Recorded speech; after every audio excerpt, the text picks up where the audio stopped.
سلام رستم جون. سلام. خوش آمدی. رحمت. پدر و مادرت چخیر؟ نه سلام گفتم. سلامت باشن. نوکک مادرت در راه به من زنگ زد. از تنهایی شکایت کرد. و تو کی اویله دار میشوی؟ بیچاره مادرت تا کی بکلین زندگی کند؟ خاله جان اویله دار شدن میخواهم. اما شما نغز میدونید که در زندگی یک بار شکستی کلان خوردم. اگر دختری نغز پیدا شود شما هم خاله شده اگر دختری نغز پیدا نکردید آخه.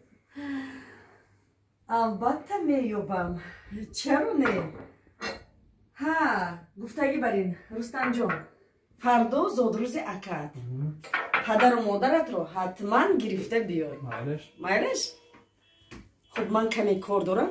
شما صحبت کرده شنید.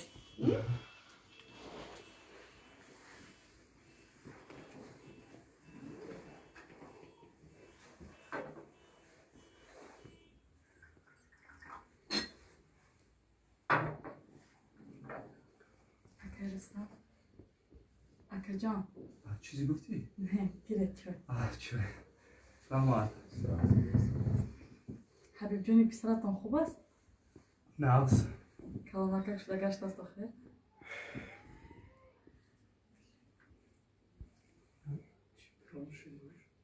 شوخ شده است. خوب است خیلی شوخ شده است. چای چای خود است. چای تو نمیاد. چای خود.